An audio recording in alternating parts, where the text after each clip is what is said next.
Shopping cart abandonment is a big issue. According to the study done by Business Insider, in 2015, $4 trillion worth of product was abandoned in shopping carts.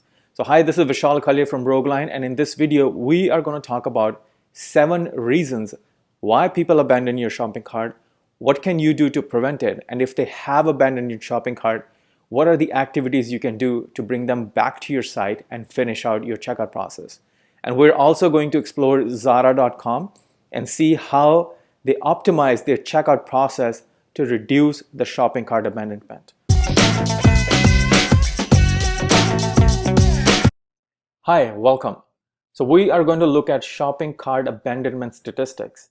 We're going to talk about top reasons why people have abandoned the shopping cart. And then we're also going to look at percentage of people who have abandoned the shopping cart because of that particular reason.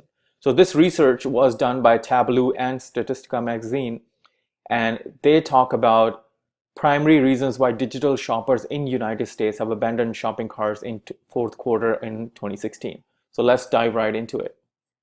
So the first reason is cost of shipping. As you can see, the graph shows that 86% people have abandoned shopping carts in US last year in fourth quarter because they just did not want to pay for shipping costs.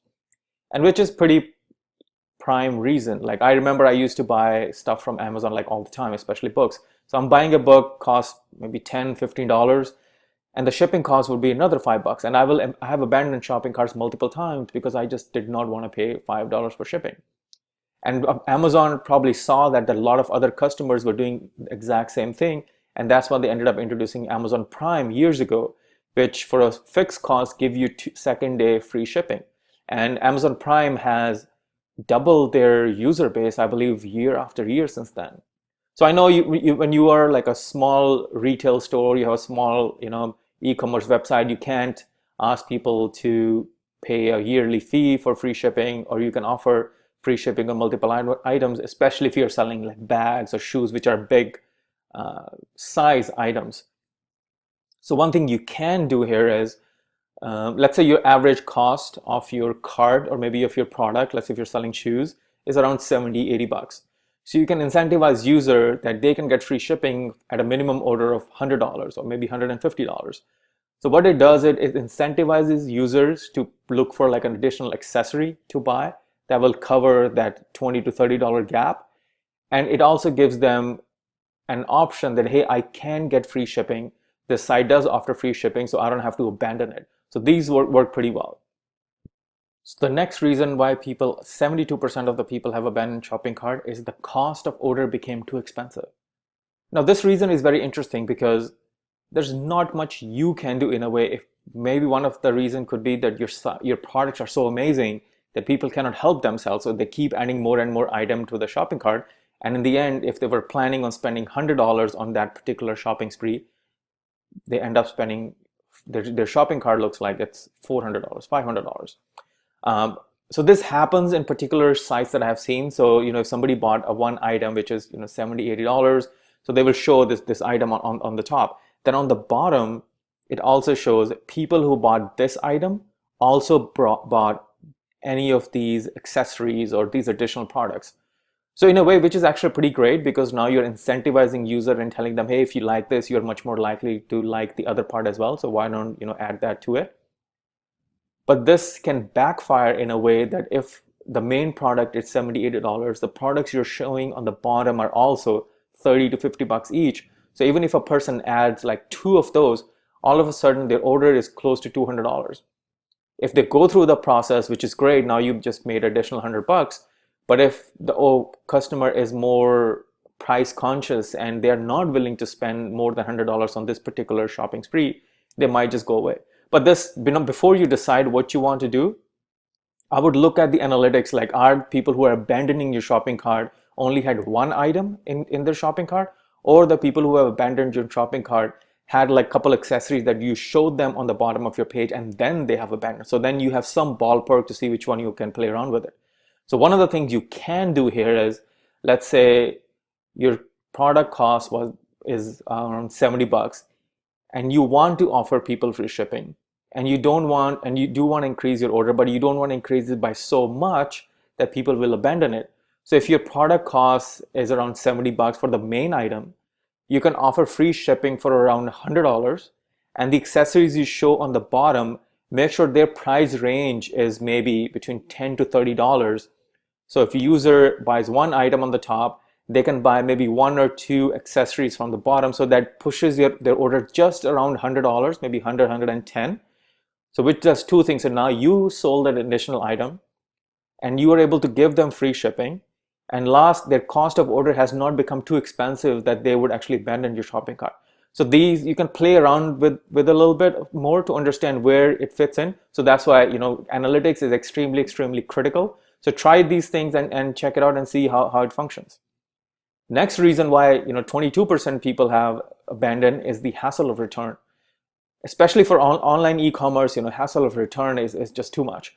And for bigger ticket items, like people are always thinking, do I have a week, 15 days, or do I have 30 days to return? If I have to return the item, am I going to pay for the shipping, or is the company going to handle the shipping? So make sure when you're going through the checkout process that you answer these particular questions, that maybe you offer free 30-day returns. Maybe you offer free shipping on returns.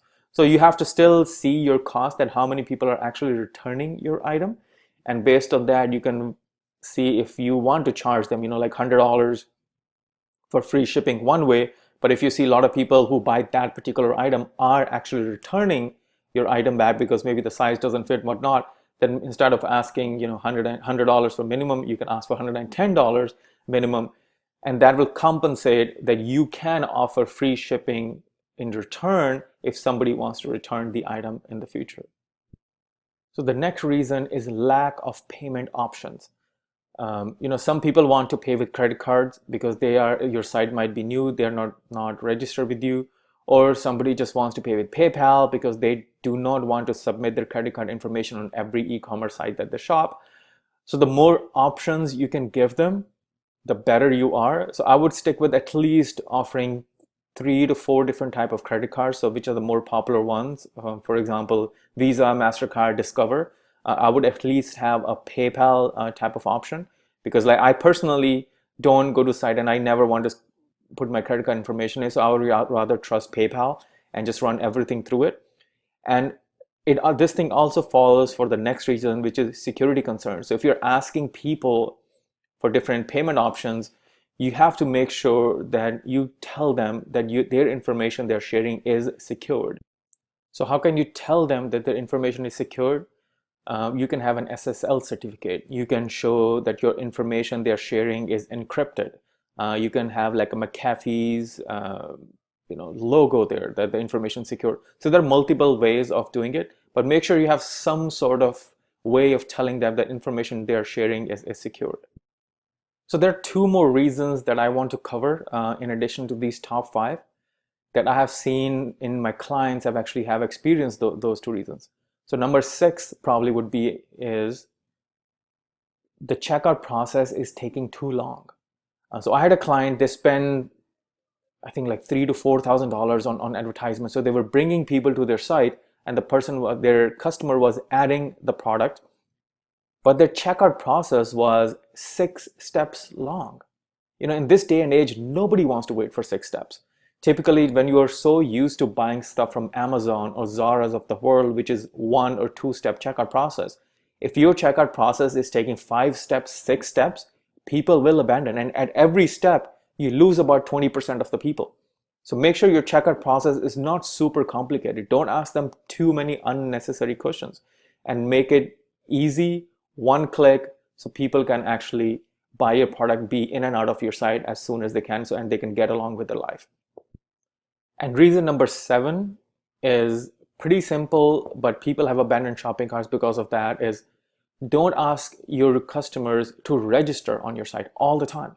Give them an option to check out as a guest, because your goal is not to collect their email address at the point. Your goal is not to have them register and become your member. Your goal is to get them to pay for your product and be in and out of your site. So I've seen some sites that they will ask you to register, which is you enter your email, then they send you a confirmation email on your email. You have to go to login into your email, click there to confirm your email, then you come back to the site. Too many steps. Like, why do I need that? So when you have a checkout process, if a customer has already bought stuff from your site in the back and you have stored their shipping information, then give them an option that log in. But don't ask them to register every single time. Give them an option to shop and go through your site as a guest. So let's take a look at things you can do prior to shopping cart abandonment. These are like a quick things that basically talks about the reasons we discovered and how you can get over those reasons. When somebody adds a product to your shopping cart, show the images of the product in your shopping cart. Don't just show the text, or don't show just the main title of the product, like blue jacket or bomber jacket, but now show the image, because a lot of times if people have added product, they want to see which size did I pick, which color did I pick. So answer those questions. Show security logos, make editing the cart easy, offer free shipping, multiple shipping payment methods, avoid registrations, and offer refunds. So these are like the top reasons that we just talked about, the reasons why people are abandoning your shopping cart. And once you start fixing these things, it will definitely reduce your shopping cart abandonment. So we're going to look through a site, Zara.com, and see how their checkout process works. Like, I'm a huge fan. I think their checkout process is pretty simple, to the point, doesn't take too much time than is needed. And I think that's something that and all of us can learn from. So let's go to Zara.com. I'm going to log in here.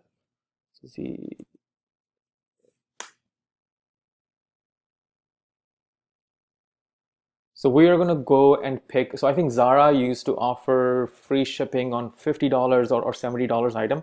So let's pick an item that's cost less than that, so we can see how their checkout process works. So I'm going to pick, let's pick a bag that's probably less than 50 bucks. Scroll down. Here we go, 39. So let's pick this particular bag. See here, when you come to the page, it shows you information about the page. Like, this is mini black crossover backpack. Gives you the price, gives you the currency, color, gives you the size. So this gives me all this information without me ever having to scroll up and down. So this is one thing I also like about Zara, is like they don't overpower this area with description. So if somebody wants to learn more about the description and the height, you can find this information here, but this description is not the part of the main thing. So here they want to minimize the information that user would need to make a decision. So if somebody wants to go extra step to find out more detailed, they can find it right here, which is pretty good, because you want to minimize the process people spend on a page so they can go to the checkout process faster. So let's say I select medium here, and I can add to my cart. And see, one thing, did you notice, like the minute I add, it actually pops up this little pop-up here that shows me that this is where their shopping cart is located. So if I am a user and if they just added it, I would have to look around and, oh, where is the shopping cart? Is it on the bottom? Is it on the top? But by popping it up one time and flashing it in front of my eyes, it actually tells me that, hey, this is over here. So now when I take my cursor and move here, without even have to click on it, it shows me the item. So it shows me the image, shows me the price, and if I click on, and you can see this button is, this text is clickable. So if I'm on the other pages and I have multiple items added here, I will be able to click on it and it will take me back to the product page. So now we don't need assistance. I'm going to close this. So let's say I've done this. So now I want to see my shopping basket. So here, as you can see, all the similar information. It gives me an option to delete it if I want. So it shows me total products, estimate shipping, before taxes. It tells me that this is before. So now I'm going to buy this and see how their checkout process works. See right here, as we talked about, they give me, if I'm an existing customer, I want to log in, then I can, because then they have my shipping information. They probably have my credit card information if I've done that. But if I'm a new customer, it gives me an option that you can purchase as a guest, which is very good for a first-time user, especially if you are a new e-commerce site. Majority of your users will be guests. So having this option will make them feel safer, that I don't need to go through this whole registration process. Let me just go proceed with checkout. So I click here. Now it will take me to the checkout process. And you can see, this is only a two-step checkout process. This is the page that gives me shipping information. This is the one that gives me payment information. So as I can scroll, I've actually added this information before I was playing around, so Bruce Wayne, so this is just for it. So let's say I want to pick standard shipping. It gives me 2 to 4 days. Standard shipping is $5. It tells me here that I can get free shipping for orders over $50. So which is pretty good because right now I know I bought the item for $39. For additional amount of money, I can get free information. And this is the contact details, basic, my shipping address, name, email. So these are, I'm just putting it out just to have them. But one thing I wish that these guys had, because right now there's nowhere on this page it tells me what my total was. So if I had bought maybe 2 items in the past and I don't remember exactly my total is, so I wish they would show here your total is 39 or 49, whatever it would be. And if they could also tell me that I am, let's say if my order was, I think $39.90 was my total before, and if you could tell me, hey, you are only $10.10 away from getting a free item. So now it actually makes it more incentive for me that, oh, it's only 10 more bucks, maybe I can buy like another hat or maybe another item so I can cross over this $50 limit. So I wish they had this information. That actually would be helpful. So I scroll down, I do not want to register, so let's say I click continue. It checks all the information. If I was missing something, it will tell me that I'm missing this particular information. And now when I'm landing to this page, as you can see, this is pretty clean page. There's like nothing on it. So tell me now payment page and gives me multiple payment options. I can through PayPal, I can through credit cards, Zara's gift card. And one thing you should notice here that it's not asking me for any information. So the minute I click on this thing, it will give me what information they need from me to use this particular payment option. So I click on Visa.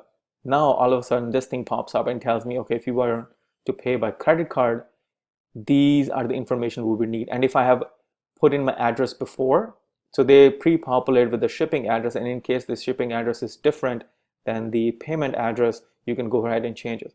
And now if I click on PayPal, this thing changes again. So because when I click yes, it would have taken me to the PayPal site from here. If I click on Zara gift card, then it asks me for the card number and the security code. So as you can see, it's not asking me for too much information. It's just giving me information that I would need based on whatever selection I make. So I'm not going to click on anything at this point. I don't want to do PayPal. So let's say click on Visa. And then once I've entered my information, which is credit card, and I can click here and I can finalize the order.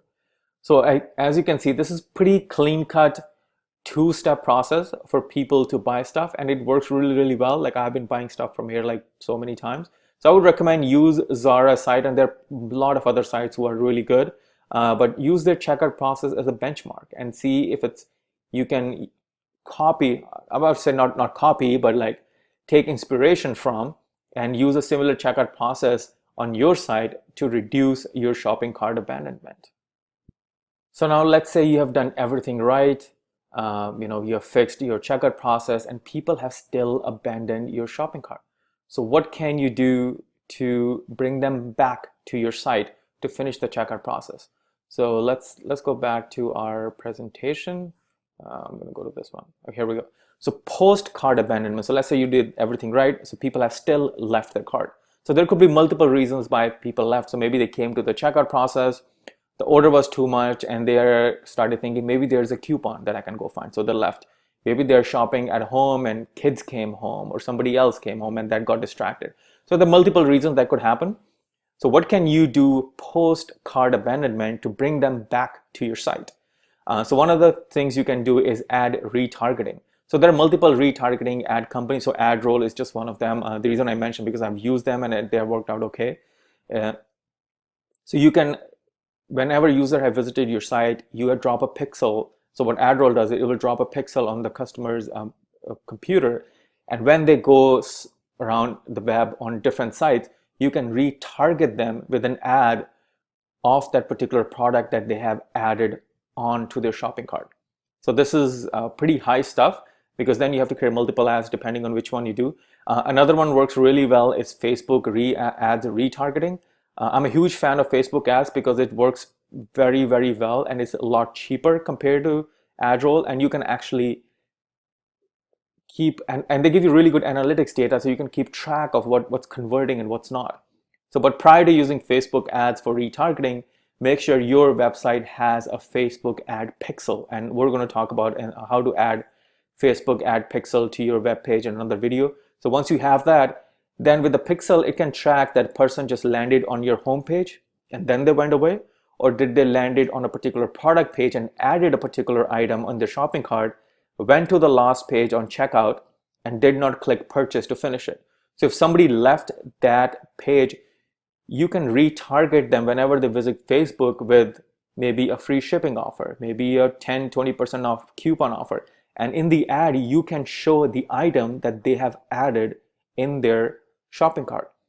So that way, when they look back and they're like, oh, I added this particular item, let me go buy. So they can click on it and you can bring them back to your page and finish the stuff. Another one is email retargeting. I would recommend like at least send them a reminder email within 12 hours if they have abandoned your shopping cart. And in that email, make sure you don't just send them an email, hey, come back and finish your shopping cart. That's just not going to work. If you send them an email to bring them back to your site, make sure you show them their information of their shopping cart. So if they've added 3 products, give them information about all the 3 products with the image, size, total, subtotal, whatever they would need.